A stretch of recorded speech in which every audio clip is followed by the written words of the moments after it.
Pemirsa, kelompok milisi Palestina Hamas sebut siap untuk sepakati proposal gencatan senjata yang disahkan Dewan Keamanan Persatuan Bangsa-Bangsa. Tidak hanya Hamas, pemerintahan Palestina juga menyetujui proposal tersebut.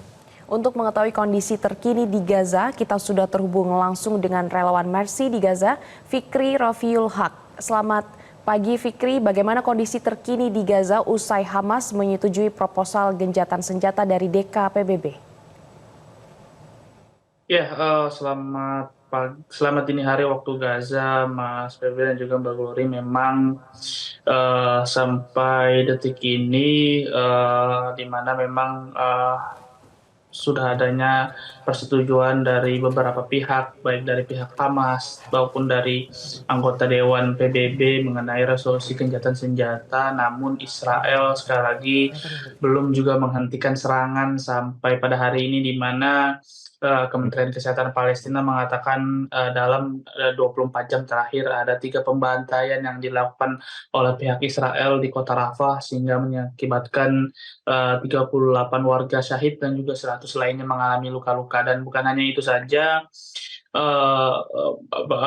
ada seorang tenaga medis yang bernama Muhammad Azam.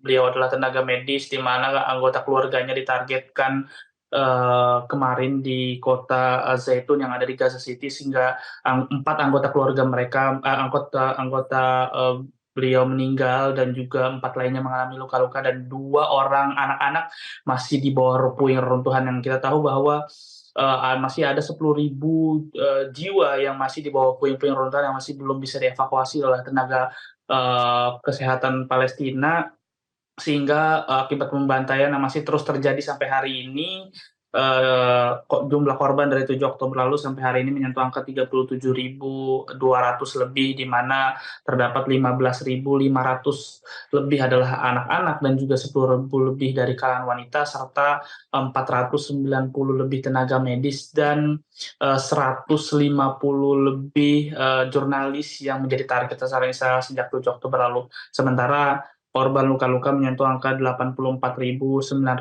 lebih, di mana sekali lagi korban akibat agresi militer Israel ini adalah 74% mereka adalah anak-anak dan juga perempuan. Dan sekali lagi, bukan hanya saja di Gaza City maupun di Gaza Utara, di salah satu kota yang ada di Gaza Tengah, yaitu kota Al-Buruj, juga menjadi target sasaran Israel, sehingga memang tidak ada tempat aman bagi warga Palestina, baik yang ada di Gaza Utara sampai Gaza Selatan.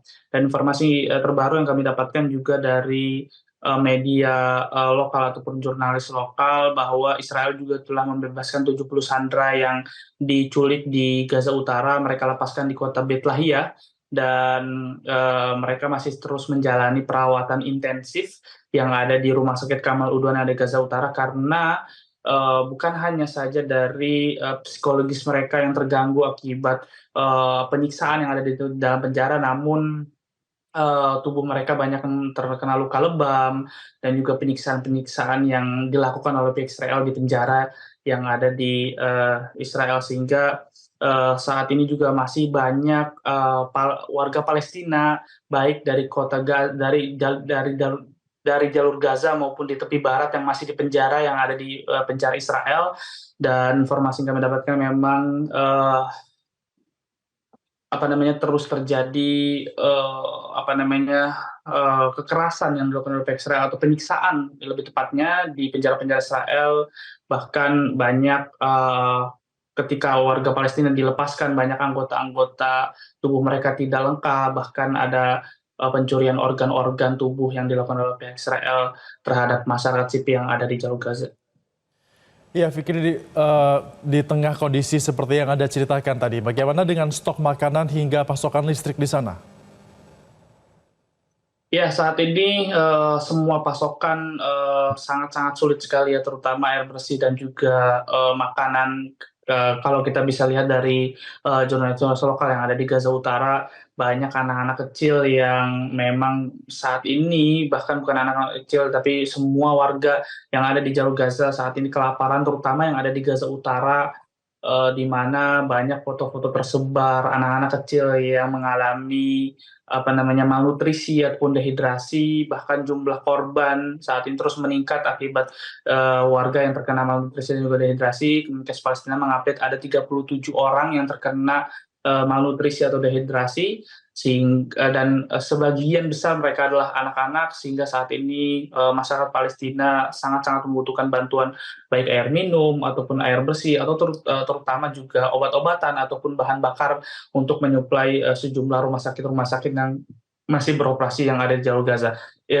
Krisis-krisis ini terus meningkat akibat serangan darat yang dilakukan oleh pihak Zionis Israel pada 6 Mei lalu yang ada di kota Rafah, sehingga terjadi penutupan border yang satu-satunya untuk memasukkan bantuan yang ada di border Rafah, walaupun sejumlah bantuan bisa berhasil masuk melalui perbatasan Karim Shalom ataupun Karim Abu Salim antara perbatasan Israel dan juga Mesir, dan juga jalur Gaza. Namun bantuan-bantuan itu masih jauh dikatakan cukup untuk mengatasi krisis-krisis yang ada di jalur Gaza, karena kita tahu saat ini serangan darat ini sudah lebih dari hampir kurang 1 bulan. Artinya border Rafah ini tidak bisa memasukkan bantuan-bantuan, ribuan truk-truk masih mengantri untuk masuk ke jalur Gaza yang ada di border Rafah, tidak bisa masuk akibat serangan darat yang dilakukan oleh pihak Israel. Dan saat ini juga krisis, bukan hanya krisis yang dialami masyarakat, tapi sejumlah rumah sakit juga mengalami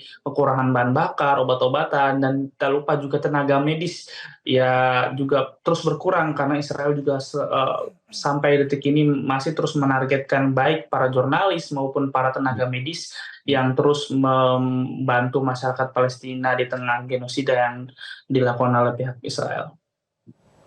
Baik, terima kasih Fikri Rofiul Haq, relawan Mercy dari Gaza. Selamat melanjutkan aktivitas. Jelajahi cara baru mendapatkan informasi. Download Metro TV Extend sekarang.